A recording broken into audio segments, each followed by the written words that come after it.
lo que vamos a ver, si no me tocaría correr mucho y no veríamos. Bueno, veíamos el otro día la industria del algodón. Decíamos que era el sector que había empujado, lanzado en primer lugar la revolución industrial. Un sector que no era el que tradicionalmente tenía fuerza en Inglaterra, que estaba arraigado, que era el de la lana, pero que precisamente por eso, por no haber tantos intereses gremiales en el algodón, se propició el desarrollo primero en el domestic system, hecho por agricultores en tiempo de no tener cosechas o por las noches, y el algodón fue el que empujó de alguna manera esa primera industrialización que algunos autores pues sitúan en los años 60, 70 del siglo XVIII. Ahora bien, el sector siderúrgico va a ser un sector que va a tener un desarrollo posiblemente mayor, pero más tardío. Más tardío en cuanto a que lo situamos ya a finales del siglo XVIII, el desarrollo, pero sus repercusiones son mayores, porque por tratarse de un sector industrial que requiere grandes capitales, pero también tiene grandes repercusiones en otros sectores, va a ser más tardío, pero de alguna manera la repercusión en la industrialización va a ser más intensa.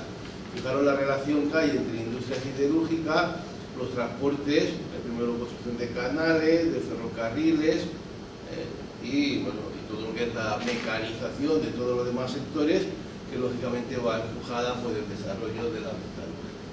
Lo primero que tenemos que recordar de la industria siderúrgica es que la extracción mineral, las minas, siempre ha sido, desde la época antigua, siempre ha sido un sector fuertemente desarrollado de forma capitalista, es decir, abrir una explotación de una mina de envergadura pues, requiere grandes inversiones, por lo tanto ahí no hay apenas esa industria doméstica.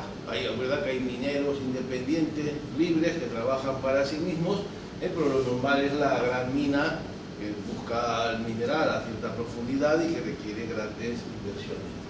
Y lo mismo pasa con la elaboración de los productos.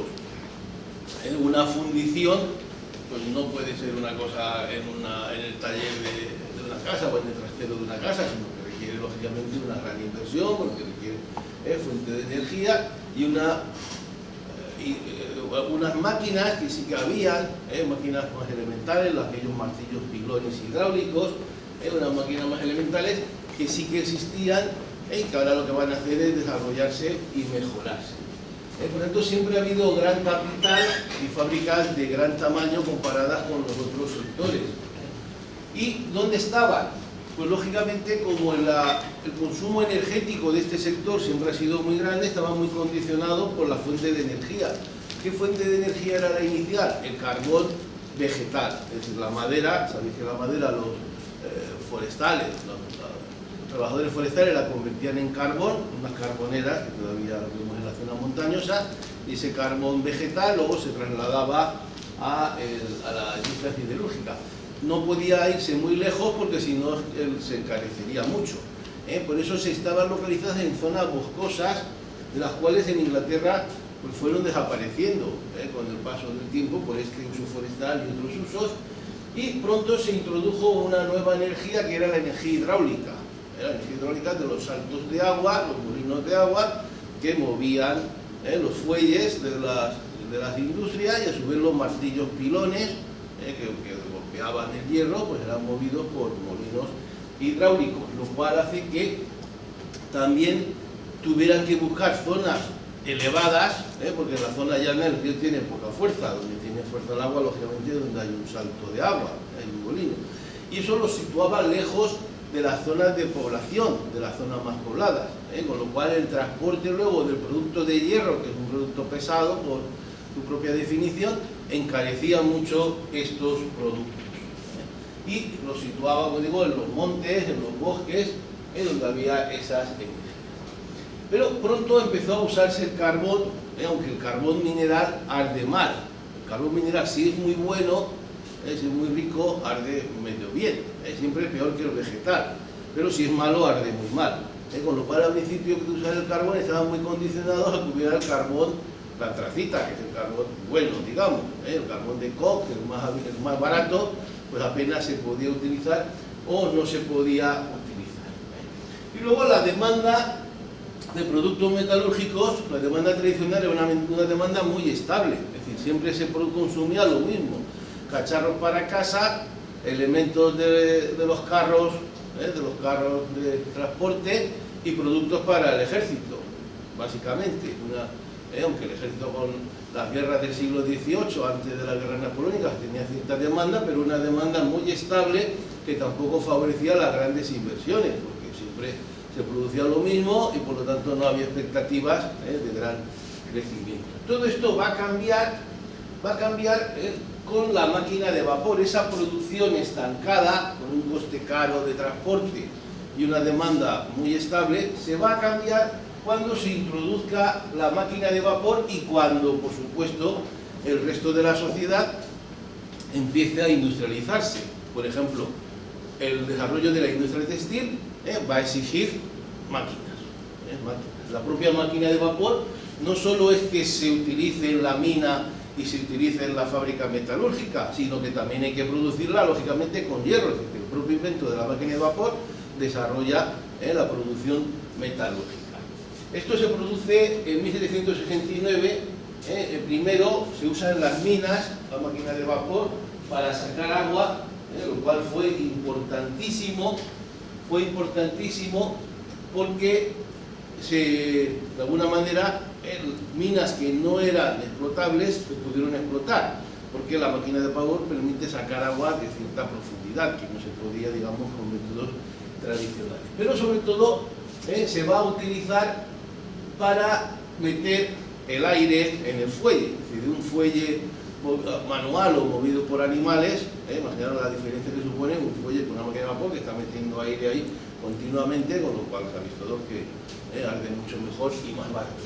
Eso va a permitir meter esas materias primas que existían en Inglaterra, que son el carbón barato, carbón menos bueno que el carbón vegetal, pero que al producir mucho aire y aumentar la temperatura, sí que arde y produce a su vez temperatura, y el hierro inglés, que era abundante pero malo.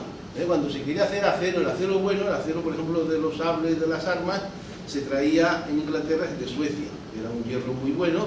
Veis que el acero es hierro con carbón mezclado, se traía el hierro sueco, porque el inglés era malo, pero al modificar el sistema de producción, al aumentar la temperatura de los hornos, se puede utilizar el hierro inglés, se puede quitar la escoria que tenía y con un hierro malo se podía hacer un acero bueno, con lo cual baja el precio del producto, porque ya no hay que traer el hierro de Suecia, aunque para los productos estrella, digamos, se siga trayendo un hierro muy bueno de Suecia, pero se puede utilizar el hierro malo.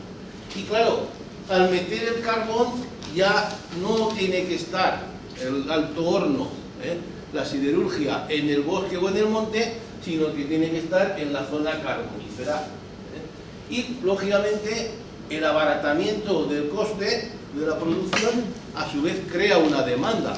Cuando era muy caro, nadie consumía hierro, no se podía plantear hacer un puente de hierro, por ejemplo, que vimos el otro día. Cuando el hierro baja de precio, ya los arquitectos se pueden plantear hacer puentes de hierro o, por ejemplo, estructuras de edificios de hierro, algo que estamos acostumbrados y que se inicia en este momento de finales del siglo XVIII. En Inglaterra se llegó a poner hierro en calles para probar como asfalto. Los cables del asfaltado de calles se llegó a hacer hasta tal punto bajo el precio, luego se vio que era, no por el precio, sino por el uso, digamos, no era bueno, pero en Londres se llegó a probar en unas calles poner suelo de hierro, hasta tal punto bajó el costo. ¿Y qué pasa? Que la revolución agrícola, que hemos dicho que es simultánea, la revolución textil y sobre todo, muy importante, las guerras napoleónicas, en las que Inglaterra estuvo en guerra prácticamente desde 1780 y algo, podrían haber empezado una guerra con España, hasta 1815, es un periodo de guerras casi continuas. Claro, la demanda de hierro para la guerra es extraordinaria. Recordad lo que hablábamos de la flota británica, el consumo de hierro que conlleva, los cañones y los ejércitos de tierra. El transporte barato, decíamos, los canales. Acordaos que decíamos que cuando se termina el canal de Bridgewater, el carbón baja a la mitad de precio en Manchester, porque antes se traía con carro y ahora se trae por barcaza, con lo cual permite, lógicamente, porque para cada tonelada de hierro que se producía, con una tonelada de hierro mineral, hacían falta 7 toneladas de carbón.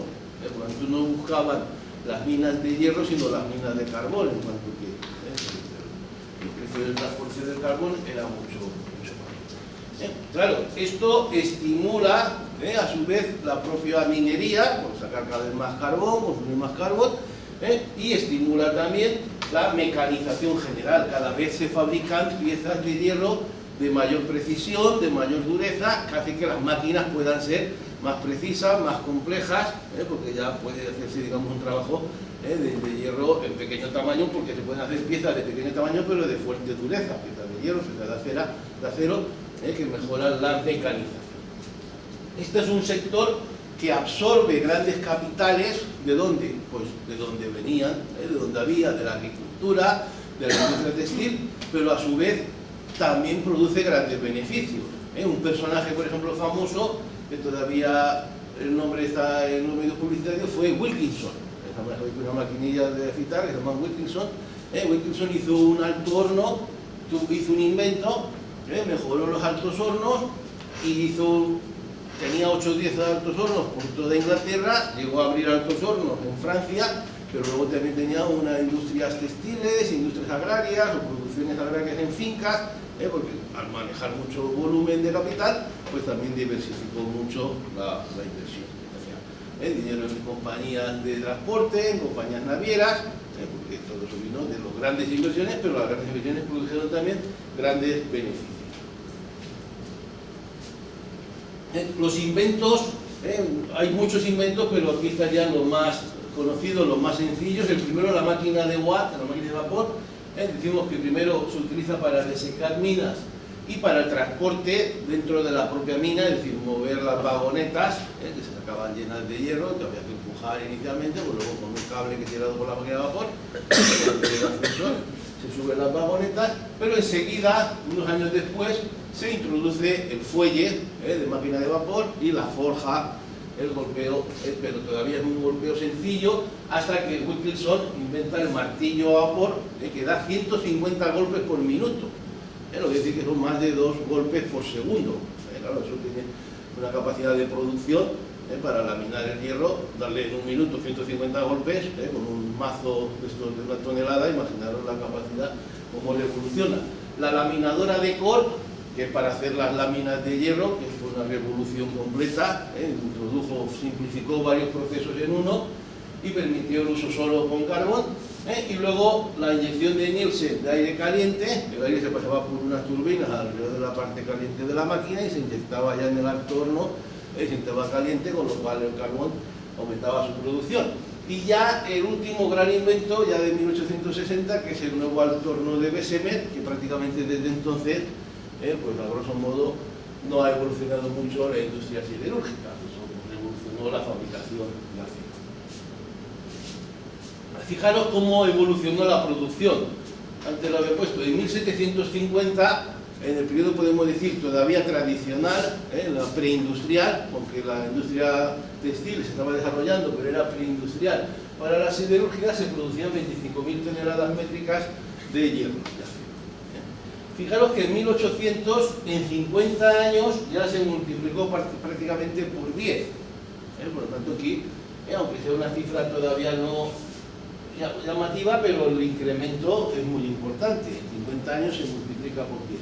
Fijaros que luego, en apenas 15 años, de 25 al 40, se duplica.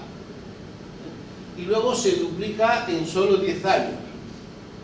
Hasta los 2,2 millones de toneladas métricas que se producían en 1850. Primero necesita 25 años, luego 15 y luego 10 para duplicarse. Con lo cual quiere decir, pues, el desarrollo que tiene, la fabricación de 2 millones, si miramos el número de altos hornos, pues, sería lógicamente igual el crecimiento y el desarrollo. Fijaros que ese desarrollo de la industria siderúrgica y metalúrgica favorece la mecanización, como decíamos, pero no solo es porque lo podamos fabricar, porque tengamos la técnica para fabricarlo, sino porque también hay la demanda de las máquinas, una demanda, por llamar así, social. Se produce una creciente división del trabajo. A medida que el trabajo se divide en actividades más elementales, más sencillas, es más fácil sustituir el trabajador por una máquina. Esto, si los que estáis en la industria del calzado lo veis perfectamente. Si uno tiene que fabricar todo un zapato, no hay ninguna máquina que fabrique todo un zapato, porque se trata solo de cortar, solo de coser. Y eso es el zapato de las cosas que tienen más difícil mecanización, porque tienen más manipulación.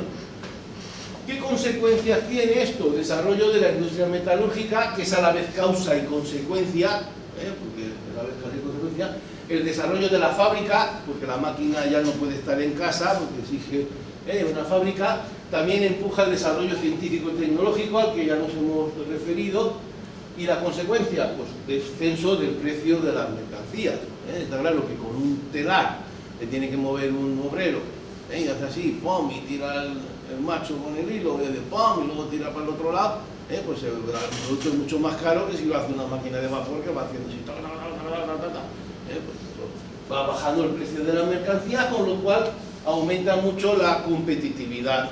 El producto que se fabrica posiblemente sea peor que el artesanal, indudablemente es peor que el artesanal, pero es infinitamente más barato. Si tu madre te tiene que hacer el jersey que llevas, el tricotrop, pues en un mes no lo termina la mujer. Y en una máquina de Bangladesh eso lo tejen a 1 por segundo. Con una mano de obra muy barata, femenina exclusivamente, mecanización. ¿Por qué? Porque la mecanización también lleva consigo el abaratamiento de la mano de obra, porque ya no hace falta una persona que sea un artesano que conozca su oficio, sino lo que decíamos el otro día, solamente una persona que asista a la máquina, que eche lo que la máquina consume, que ate un hilo si se rompe, que limpie la máquina cuando termina de trabajar, que ya no es un trabajo cualificado, sino es un trabajo menos cualificado, que lo hacen las mujeres y los niños, con lo cual baja el precio de la mano de obra. También la mecanización lleva consigo mayor consumo energético. Una fábrica, como decíamos otro día, esas grandes fábricas de zapatos que tenían la fuerza motriz, pues tenían que tener un consumo de petróleo, de carbón, que todas las máquinas estuvieran moviéndose con una fuerza motriz que gastaba una energía importante, primero el carbón vegetal, decíamos, el agua, pero enseguida el carbón mineral, que es básicamente la energía de la primera revolución industrial.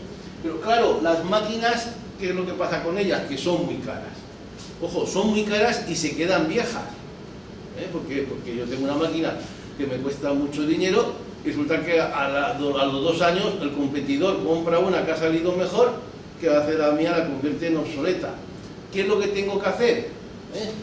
Para que me sea rentable mecanizar, amortizarla. Amortizarla, ¿sabéis qué significa? Pagar el coste que he tenido por ella. Y la tengo que amortizar rápidamente. ¿Cómo amortizarla rápidamente? Pues trabajando sin parar. Y como además se inventan la luz de gas que permite trabajar durante la noche, las máquinas no paran. Son jornadas interminables y máquinas que trabajan las 24 horas. Porque hay mucha demanda, pero sobre todo porque hace falta amortizarlas cuanto antes para que no se queden obsoletas. Eso lleva consigo pues, jornadas de trabajo, por ejemplo, de 12 horas, muy habituales, o incluso de más. Y, lógicamente, la mecanización en los sectores punteros pues lleva consigo también la mecanización de otros sectores, la agricultura que decíamos el otro día, máquinas de trillar, con el tiempo los tractores, en los transportes, también el ferrocarril como gran sistema revolucionario mecanizado, pero también la construcción de obras públicas, los tractores que mueven tierra, los camiones que sacan, ya cuando ofrecen el motor, o las vagonetas para sacar la tierra de la obra pública, de nuevas máquinas que van apareciendo porque se pueden fabricar y porque hay demanda de ellas. Esta es la gran revolución realmente es la primera, porque había máquinas, como os digo, máquinas hidráulicas que pueden tener cierta complejidad, pero nada que ver con la extraordinaria complejidad de una máquina de vapor que consigue el movimiento continuo a base de echar el carbón, inicialmente, el carbón vegetal, en el horno y produce ese movimiento de la rueda continuo que se puede aprovechar pues, para todo, para sacar agua, para enrollar un cable que va tirando de una vagoneta, hasta que Stephenson dice, hombre, si le pongo unas ruedas, la propia máquina se va moviendo. Como ya tengo los raíles, porque en la mina ya estaban los raíles, pues voy moviendo por el propio raíl, voy moviendo la máquina y va empujando una vagoneta para sacar el mineral. Y luego dice, bueno, el mineral sí, pues también podemos poner pasajeros de la diligencia, ponerlos. Y se inventa el ferrocarril, como vimos que en pocos años revoluciona el transporte en toda Inglaterra. ¿Qué es lo que hace el gobierno? Existe la teoría, durante unos años muy extensa, que la revolución industrial inglesa, a diferencia de las demás, el gobierno no tuvo ninguna participación. Esto es totalmente falso. El papel del gobierno fue importantísimo. Se buscó la ampliación de mercados, acabando con las fronteras interiores y las malas comunicaciones, invirtiendo en infraestructuras. En algunos países con inversión pública. En el caso de Inglaterra ya vimos que mediante la autorización de peajes particulares que dicen, hago un puente aquí, me dan una concesión de este puente por 40 años y todo el que pase por aquí me tiene que pagar un peaje. El puente luego se queda en el Estado. Y esa mejora general de los medios de comunicación, pero aparte hay una política exterior e interior del gobierno que conduce dirigida a la industrialización. ¿Cuál es la política exterior, por ejemplo? Pues la más importante, la política colonial. Por eso, por ejemplo, uno de los libros clásicos de Howard sobre la industrialización inglesa se llama Industria e Imperio. ¿Por qué? Porque ambas cosas son dos caras de una misma moneda. El desarrollo industrial de Inglaterra va acompañado de la política de expansión colonial. Por ejemplo, la conquista de la India. No solo se conquista la India y se consiguen materias primas baratas y muchos clientes para nuestros productos, sino que ya os dije que se destruyen las fábricas de indianas que hasta entonces exportaban al resto del mundo para evitarse la competencia en todo el mundo y en la propia India. La conquista del Canadá, que se realiza, como ya dijimos, a costa de los franceses, el reparto de África, de que convierte en Inglaterra, como sabéis, en la gran potencia colonial del siglo XVIII y sobre todo del XIX. ¿Por qué? Porque la colonia le da un mercado cautivo. Nadie puede comprar las materias primas que allí se fabrican más que quien yo quiera, que soy el poder, y al mismo tiempo no pueden comprar otros productos más que los míos. Esa es la gran fuerza del colonialismo. Es decir, que la potencia colonial impone sus leyes comerciales que le benefician a ella a la colonizada. Por eso acordaros cuál es lo que hace Gandhi para oponerse al colonialismo. ¿Os acordáis qué es lo que hizo? Si veis la película, porque esto es de la clase siguiente, Gandhi al principio es un hombre de Oxford que va con traje y corbata, pero luego llega un momento que él mismo hila y teje su ropa, y va vestido con la vestimenta tradicional y lo sacan en su casa hilando y tejiendo su ropa. ¿Por qué? Porque vestirse con su propia ropa fabricada por él es una manera de oponerse a esa presión industrializadora, colonizadora de los ingleses. Y aparte va a fabricar sal, ¿os acordáis de la película? Que va a fabricar sal en una marcha al mar, fabrica sal que era un monopolio del Estado, por lo que le meten en la cárcel, por fabricar sal, que era también una manera de rebelarse contra las leyes coloniales. Luego Inglaterra establece acuerdos de libre cambio con muchas, por ejemplo con Francia, un acuerdo que favoreció a la industria inglesa y en teoría al campo francés, porque produjo que los ingleses pudieran vender todas sus mercancías elaboradas en Francia a cambio de importar los granos que la hacían necesarios. Pero además ya hemos dicho que destruyeron otros imperios, por ejemplo el de Francia en Canadá, o por ejemplo cuando se niegan a que la Santa Alianza pueda intervenir en América en defensa del Imperio Español. ¿Por qué? Porque le interesa que México, que Argentina, que Colombia sean independientes para poder él venderle sus productos y que no estén colonizados por los españoles. Reforzado todo por ese dominio marítimo inglés, que le daba el dominio en todos los mares y lógicamente el control de la navegación colonial. Y esa guerra permanente, Inglaterra está en guerra permanente prácticamente todo el siglo XVIII, gran parte del XIX, o guerra contra Francia, o guerra en las colonias, que hace que haya una gran demanda de productos siderúrgicos, metalúrgicos, que están relacionados con el armamento, un desarrollo tecnológico que también viene propiciado. ¿Y qué política interior hicieron? Pues ya hablábamos el otro día de los cercamientos que se tienen que autorizar, que se propician desde el Parlamento. La prohibición de gremios contra los privilegios tradicionales, pero también contra los sindicatos nuevos, en cuanto que se conciben como gremios que intentan modificar el precio natural de las cosas. Luego favorecer con la regulación jurídica las nuevas técnicas capitalistas, la banca, la sociedad anónima, los seguros, la bolsa, etc. Esto todo se materializa en ese parlamentarismo que decíamos, en el que la burguesía industrial y comercial y los terratenientes, latifundistas, están de acuerdo, controlan y por una parte acaban con los privilegios, por ejemplo, gremiales del antiguo régimen, pero también frenan la democracia, es decir, el voto de todo el pueblo, la participación de todo el pueblo y el socialismo, es decir, las reivindicaciones obreras. ¿Y cómo lo frenan? Con el sufragio censitario, que significa que hay liberalismo, hay votaciones, pero solo votan aquellos que tienen unas propiedades que defender. Votan los propietarios, en mayor o menor grado según la época y el país, pero votan los propietarios. Y los nobles ni siquiera votan, sino que ocupan la Cámara de los Lores por derechos de nacimiento.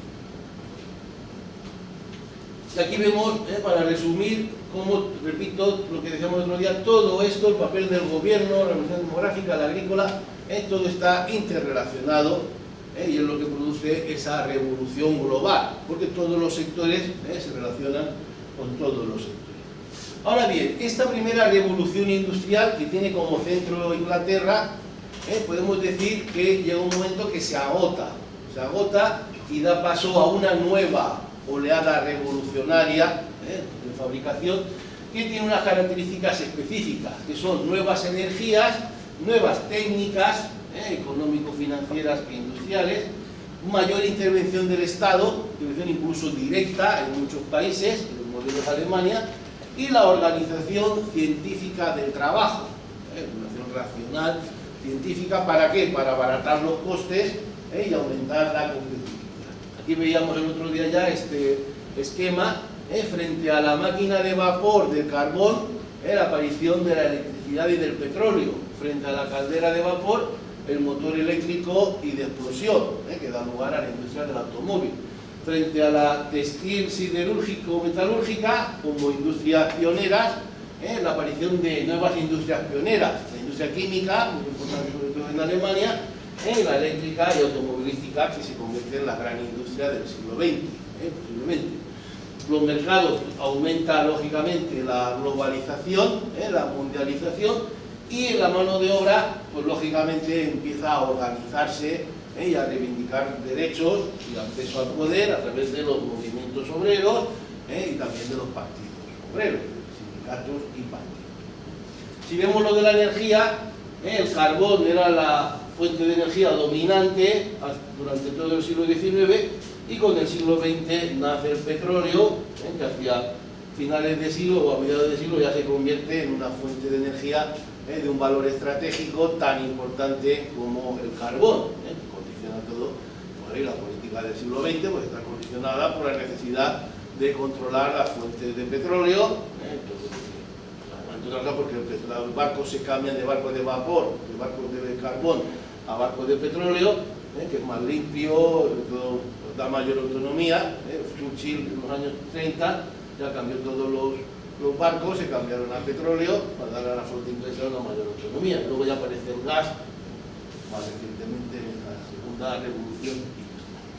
¿Cuáles son las nuevas fuentes de energía? De petróleo y electricidad. Y esto tiene unas consecuencias, con unos avances tecnológicos que he puesto ahí la bombilla como símbolo de la nueva energía eléctrica. Sabéis que fue un invento americano, y al final ya vamos a ir, que la iniciativa pasa a América, y aparecen pues todos los inventos del siglo XX que todos conocéis, de Edison fundamentalmente y otros grupos de Nueva York y de California, el teléfono, la radio, que fue Marconi, pero algo también que nace en América, los electrodomésticos, en sentido amplio, lavadoras, todo demás, y muy importante el motor de explosión. El motor de explosión que consume petróleo y que da lugar a la industria del automóvil, que reitero es la gran industria indudablemente del siglo XX. Esta revolución requiere mayor capital, es decir, todavía la fábrica es mucho más grande, los altos hornos de Wilkinson eran grandes, pero no tiene nada que ver con la Ford. Es decir, los altos hornos de Wilkinson trabajaban 500 personas y hablamos ya de fábricas, la General Motors, la Ford, de fábricas que trabajaban 20.000, 30.000 empleados. La SEAT en Barcelona tenía 20.000 empleados, una cosa que no tenía parangón en el siglo XVIII y XIX. Y aparecen pues, esas uniones de empresas, el cártel, el trust, el petróleo, sistemas que luego el gobierno va a ir prohibiendo, sobre todo en Estados Unidos, donde se inicia esta intervención, porque intentan, lógicamente, alterar el precio mediante la búsqueda, en definitiva, del monopolio. Claro, el gran golpe que dio Rockefeller, uniéndose con el transporte de ferrocarril para que nadie pudiera mover el petróleo por ferrocarril más que la Standard Oil, con lo cual arruinaba la competencia, hasta que el gobierno prohibió una ley antimonopolio, le prohibió ese tipo de acuerdo, de exclusividad. Nadie puede llevar el petróleo por ferrocarril más que yo, claro, nadie puede, mi petróleo es mucho más barato que todo lo demás.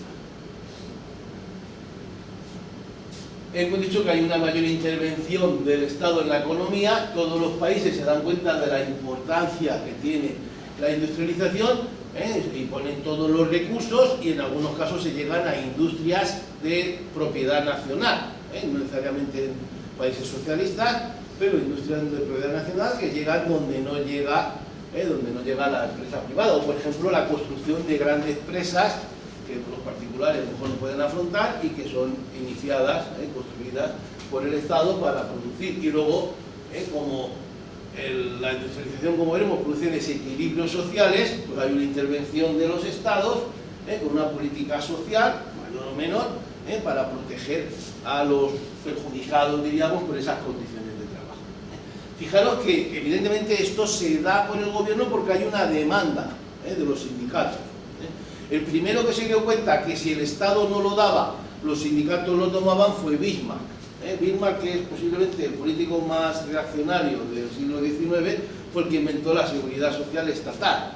Y lo dijo, si el Estado no le da esa seguridad de pensiones a enfermos, de accidentes de trabajo, de viudedad, de orfandad, de jubilación a los obreros se harán con el sistema. Por eso en Alemania el socialismo, a raíz de aquello, evolucionó hacia una socialdemocracia. Porque una de las medidas que en otros países se estaban reivindicando, allí el Estado ya las había concedido, pero si queréis por miedo al desarrollo del socialismo. Ahora bien, se sigue trabajando en fábricas cada vez más grandes, pero también se modifica el sistema de trabajo. El sistema de trabajo, a raíz de las publicaciones de Whitlock Taylor, se racionaliza, hay una subdivisión de tareas, cosas que hemos conocido aquí muy tardíamente, como el cronometraje, saber cuál tiene que producir cada obrero en cada periodo de tiempo, las primas a la productividad, la existencia de supervisores que son líderes obreros, de mandos secundarios que se comprometen a hacer una cierta producción y cobran un plus porque aquellos que dependen de ellos las produzcan, la reducción de costes, lo típico que hacen algunos empresarios, si el trabajador que me diga cómo disminuye un coste, le pago un plus de lo que me ahorre. Ese tipo de, digamos, ciencia del trabajo nace con este Taylor, pero tiene en la figura de Henry Ford su personaje más famoso y más exitoso, porque Henry Ford, como sabéis, inventa lo que conocemos como cadena de montaje. Cadena de montaje, ojo, cadena de montaje no como la de los zapatos que se tiran, no sé si aquí alguien ha trabajado en el calzado, que se tiran los zapatos en sus vagonetas, sino que el coche se va moviendo. Ahora también se mueven los zapatos, que el coche se va moviendo y tienen que ir trabajando de pie, andando en el coche, porque el coche, como sabéis, va colgado de una cadena de montaje y se va moviendo. Ya no hace falta cronometrar, porque la velocidad a la que tú muevas la cadena es la que de alguna manera regula el trabajo de cada uno. Claro, eso disminuye el precio, os lo podéis imaginar, de cómo se hacen los Rolls Royce, que en una habitación empieza a montarse el Rolls, a cómo se hacían los Ford, que van pasando y van los trabajadores echándole las piezas encima. Pues imaginar, se va a pagar por el tiempo trabajado, el personal cualificado cobra importancia, para abaratar costos, para mejorar, son ingenieros que intervienen en las fábricas, ingenieros industriales, grandes beneficios que también repercuten en mejores salarios, que convierten a los propios trabajadores en posibles consumidores de ese producto. Por ejemplo, los primeros trabajadores que podían comprar el coche que fabricaban fueron los de Ford.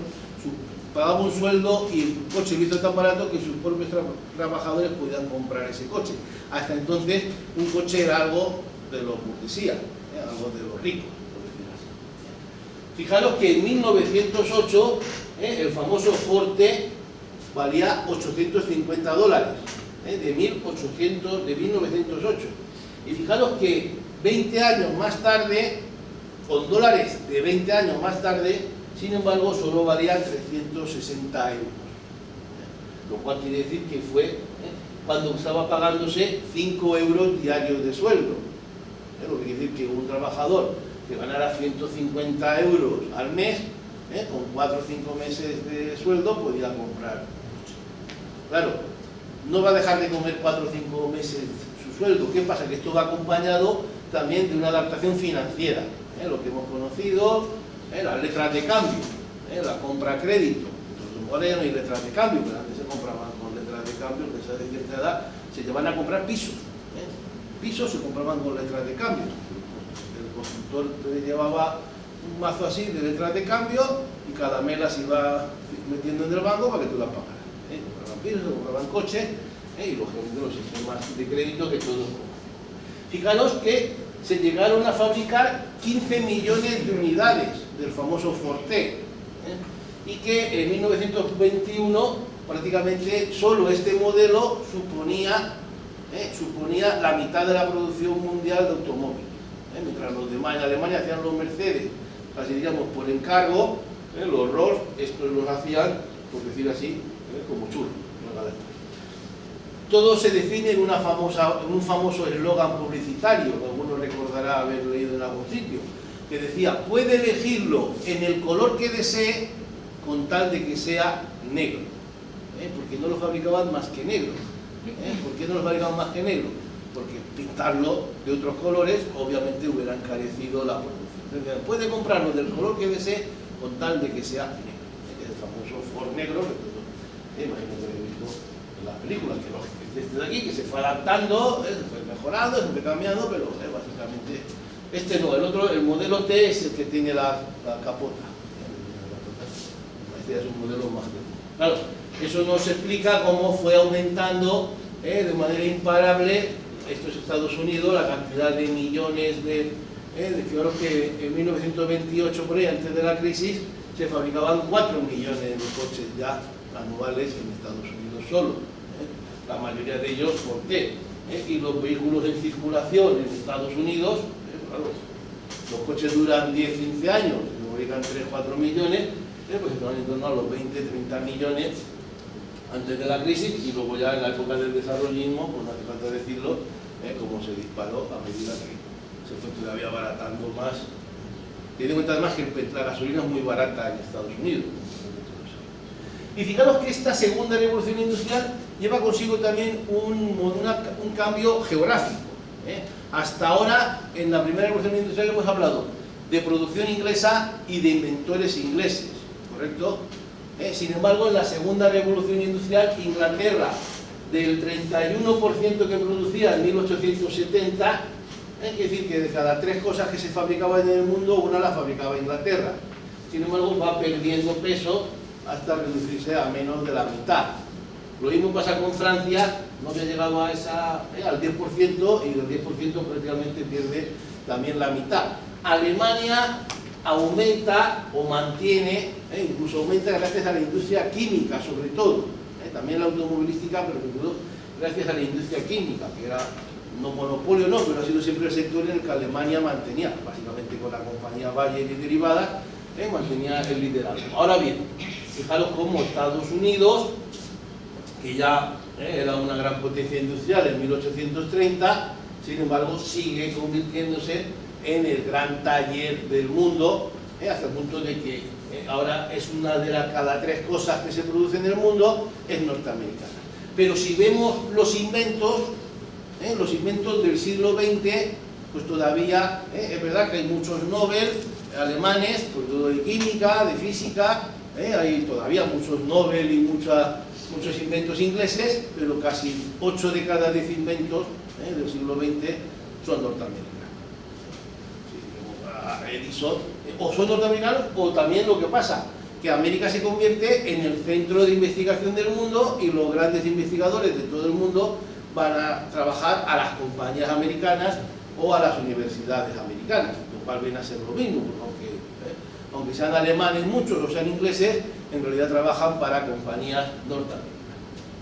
Es donde está el liderazgo de la producción, pero también de lo que se va convirtiendo cada vez en más importante que la producción, que es la investigación y el desarrollo. Por eso hay quien habla de una tercera revolución industrial, yo lo planteaba el otro día. Una revolución industrial que se iniciaría, según unos, en los años 60, según otros más tarde, posiblemente en los 80, pero bueno, ¿en qué se caracteriza? Por ejemplo, en energía, la energía atómica. La energía atómica es polémica, pero lo que no es polémico es el precio. El precio de la electricidad producida por una central atómica es mucho más barato, 10 veces más barato que la energía hidráulica o que la del carbón. Además, en teoría, menos contaminante a corto plazo, otra cosa que hace por los residuos. Pero luego, ya en los 80-90, aparecen otras energías que se llaman sostenibles, que han dado lugar a una cadena de investigación y desarrollo, que son la eólica, la solar, la maremotriz. Pero ojo, en realidad el petróleo, el carbón, la hidráulica y el gas siguen siendo las energías que más aportan todavía, por eso hay algunos que no omiten esta tercera revolución industrial. Sectores, pues el gran sector de esta tercera revolución industrial es la electrónica. Hay quien dice, se inicia la tercera con la invención. ¿Cuál sería el producto que daría paso a la tercera revolución industrial? El transistor.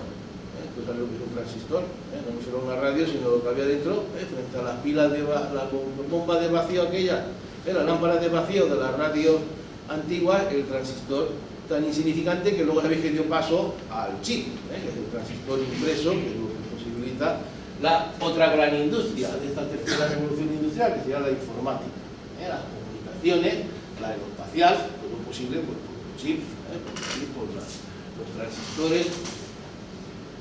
Otra característica, la globalización, pero globalización que viene acompañada por la deslocalización industrial. Estados Unidos ya no es el mayor productor del mundo de productos industriales. ¿Cuál es? Nadie lo duda. ¿Cuál es el mayor productor del mundo de productos industriales? China. Nadie lo puede dudar. Japón tuvo una etapa de gran desarrollo.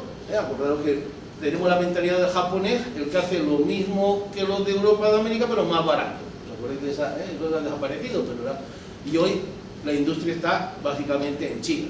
Todo lo que requiere mano de obra se hace en China, en la India en menor medida, porque es más barato. Pero claro, el primer mundo no se ha abandonado, es decir, bueno, los chinos se van a hacer con el mundo, no. ¿Por qué?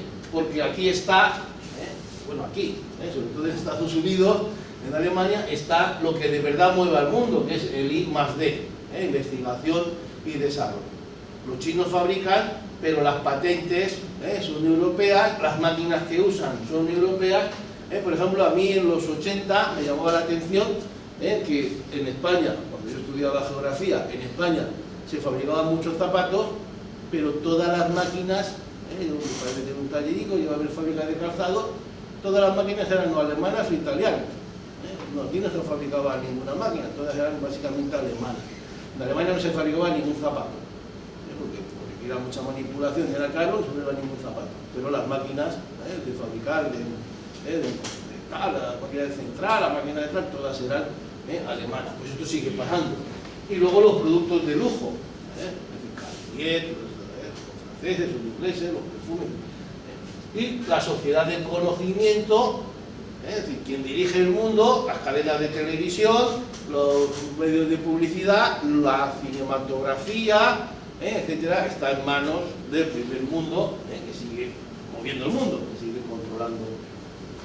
Luego hay una fuerte tercerización de la sociedad, que significa que una sociedad salvo en el segundo mundo, o en el tercer mundo en algún caso, pues una sociedad desarrollada ya no tiene mayor mano de obra industrial que de los demás sectores, sino que la mayoría de la gente se dedica a los servicios.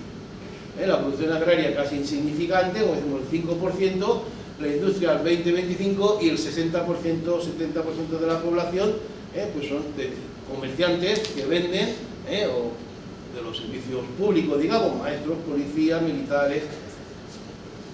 ¿La población cómo es? Ya no es una población desarrollista, creciente, que pobló el mundo en el siglo XIX, la de los países industriales, sino que es una población envejecida y estancada, que no aumenta ya. Incluso algunos países tienen problemas de que pierden población. ¿Por qué? Porque hay muy baja natalidad y también muy baja mortalidad, donde la población tiende a estar estable, pero al mismo tiempo la pirámide de población tiende a coger forma de campana inversa, con muchos abuelos, lo cual, como sabéis, es un problema para las pensiones. Claro, ese desequilibrio del mundo desarrollado, mundo subdesarrollado, del mundo envejecido, mundo juvenil, es el que produce pues, una de las características del mundo de esta tercera revolución industrial, que es la emigración, como elemento social y económico de importancia extraordinaria, que ya no es del mundo desarrollado al mundo subdesarrollado, no son los ingleses que se van al Canadá, sino los africanos, por ejemplo, que vienen, o los mexicanos, que suben a Estados Unidos. ¿Por qué no se dio en España la revolución industrial, por ejemplo? Pues fijaros, si pusiéramos Inglaterra y España, la tenéis en la mente el otro día, si en Inglaterra teníamos un medio físico favorable, en España es todo lo contrario. La propia morfología peninsular es un macizo, además fragmentado por sistemas montañosos internos, un relieve abrupto, con un clima seco, que además no es que sea seco, es que todo lo que llueve, lo llueve de golpe. Porque uno dice, Pego tiene una pluviosidad a lo mejor como Londres, pero en Londres llueve todos los días y en Pego llueve 3 días al año que se inunda Pego, porque es en España donde más llueve. Los ríos, con la excepción del Guadalquivir, los ríos de España no son navegables. El Guadalquivir en la época de los romanos era navegable hasta Jaén. Y poco a poco se ha ido haciendo menos navegable por los depósitos. En la época imperial española sabéis que los barcos salían de Sevilla.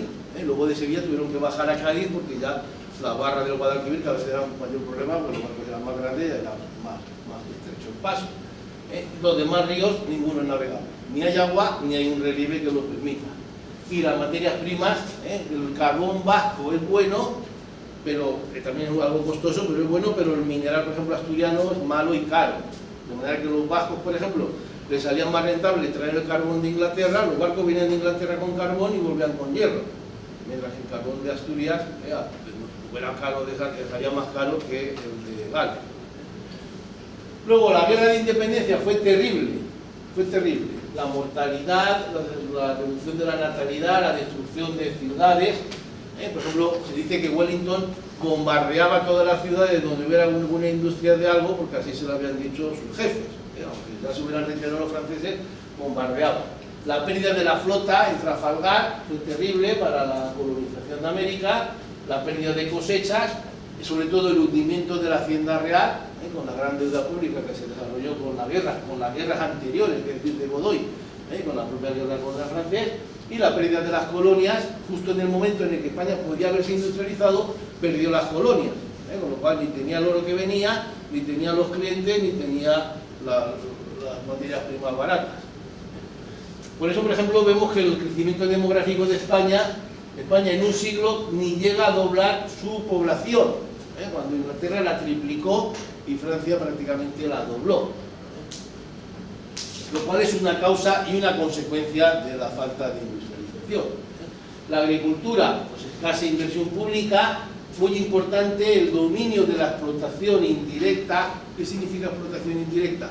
Significa que no cultiva el dueño, sino que el dueño se lo cede a otro, con lo cual la tierra tiene que producir para el que la cultiva, para mejorar y para el que vive en la ciudad que no la cultiva, el señorito, por decir así. En Inglaterra no, por eso decimos que hasta los lores explotaban directamente, no ellos, a través de sus trabajadores explotaban sus tierras, por lo cual la plusvalía que producía la podían invertir toda en mejorar la producción. Luego la mala desamortización de la tierra, sobre todo de la eclesiástica, y el poco desarrollo de la agricultura comercial, precisamente por esas dificultades en las comunicaciones, por lo cual fue roto de alguna manera por el ferrocarril, que ya sabéis que a partir de la segunda mitad. Y el retroceso de la ganadería de la Mesta, que no fue compensado por un desarrollo agrario. El transporte, malas carreteras, malos ríos, como hemos dicho, y el ferrocarril, que se discute todavía hoy si fue bueno, regular o malo, porque es verdad que propició la creación de un mercado nacional, pero absorbió muchos capitales, y en muchos casos estaba el transporte, pero no estaban las mercancías para transportar. Y el comercio, pues durante toda la Edad Moderna se exportaron las materias primas y se compraban los productos elaborados, con lo cual no se desarrolló una industria local. Luego se fue a un proteccionismo exacerbado que benefició a la industria textil catalana, a los metalúrgicos vascos y a los agricultores, latifundistas castellanos, y eso pues produjo un cierto estancamiento industrial y restó competitividad a nuestra industria, que no se desarrolla competitiva hasta el desarrollismo de los 60.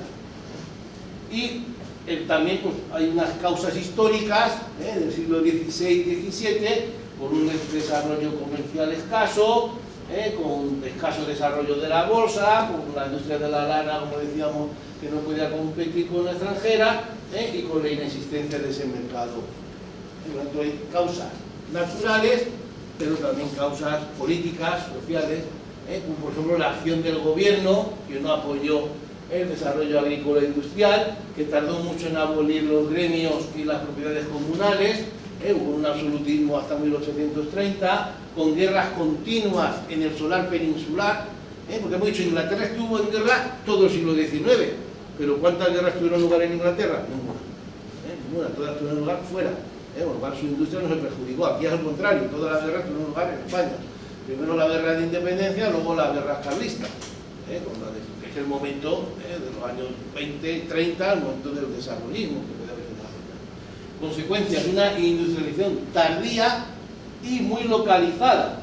Cataluña, País Vasco, pero núcleos puntuales como Alcoy, como zonas de Asturias, no Asturias, sino zonas concretas de Asturias, Avilés, Gijón, Oviedo no, sino la zona carbonífera.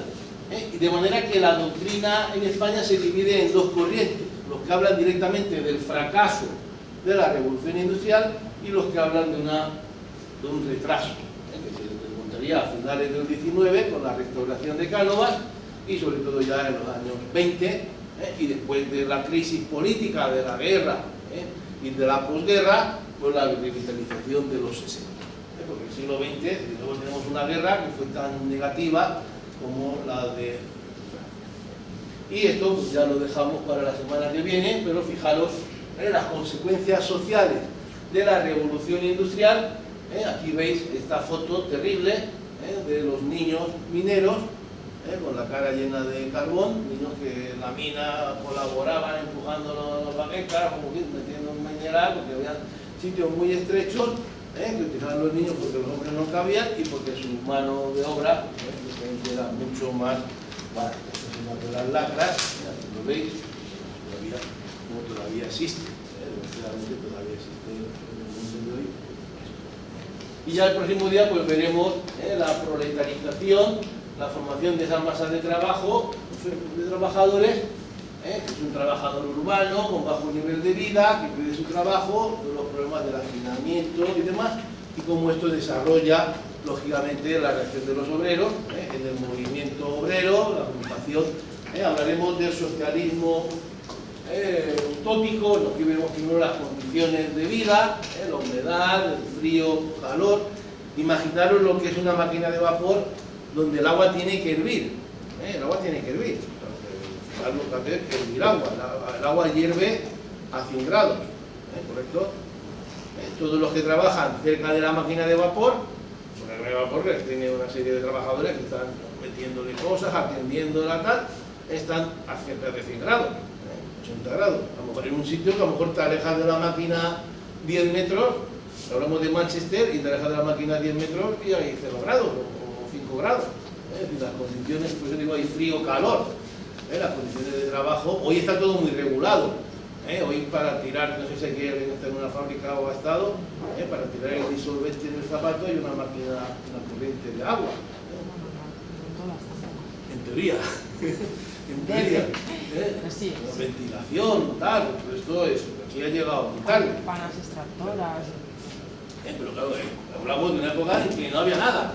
Productos químicos, todo directamente. Los mineros se morían a los 50 años de silicosis. Los que trabajaban en la metalúrgica eran exactamente igual, la gente estaba envenenada del carbón, de protección para el carbón, y eso todo llevó, pues, los productos químicos, que podemos decir, pues llevó a una serie de reivindicaciones, no solo de mejores sueldos, sino de condiciones de seguridad e higiene en el trabajo. Esto ya lo vemos el próximo día, y terminamos con esto y seguimos. Examen simulacro no va a haber, ¿no? No va a haber porque no veo demanda.